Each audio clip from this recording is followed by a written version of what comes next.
অন্তর্বর্তীকালীন সরকারের উপদেষ্টা নিয়োগ নিয়ে আলোচনা যেন থামছেই না। চট্টগ্রাম বিভাগ থেকে বেশিরভাগ উপদেষ্টা নিয়োগ দেয়ায় অন্যান্য বিভাগ থেকে চলছে আন্দোলন। এবার এ বিষয়ে মুখ খুললেন গণ অধিকার পরিষদের সভাপতি নুরুল হক নূর। প্রধানমন্ত্রী প্রতিবার যখন দেশের বাইরে যান, বুধবার রাতে সামাজিক যোগাযোগ মাধ্যম ফেসবুকে এক পোস্টে তিনি বলেন, ঢাকা বিশ্ববিদ্যালয়ের পাশাপাশি এই গণ অভ্যুত্থানে উল্লেখযোগ্য ভূমিকা পালনকারী জাহাঙ্গীরনগর, রাজশাহী প্রাইভেট জাতীয় বিশ্ববিদ্যালয় ও ৭ কলেজ থেকেও একজন করে উপদেষ্টা নেওয়া হোক।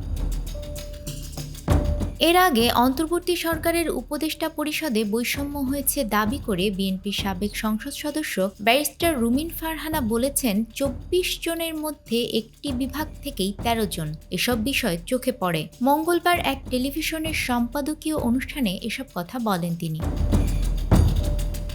এদিকে অন্তর্বর্তীকালীন সরকারের উপদেষ্টা পরিষদে উত্তরাঞ্চল থেকে উপদেষ্টা নিয়োগের দাবিতে মহাসড়ক অবরোধ করে রংপুরে বিক্ষোভ ও সমাবেশ করেছে ছাত্র জনতা। দাবি মানা না হলে কঠোর আন্দোলনের হুঁশিয়ারিও দেন তারা। বুধবার দুপুরে রংপুর নগরীর লালবাগ থেকে একটি বিক্ষোভ মিছিল বের হয়। পরে মিছিলটি শহরের প্রধান সড়ক প্রদক্ষিণ শেষে মডার্ন মোড়ে এসে বিক্ষোভ সমাবেশে পরিণত হয়।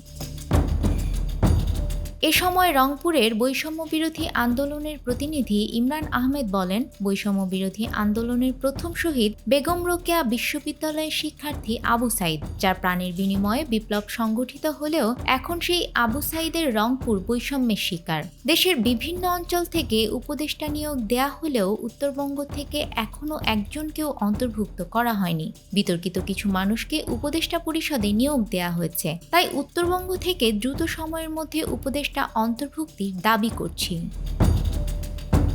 নিউজ ডেস্ক, আমাদের সময়।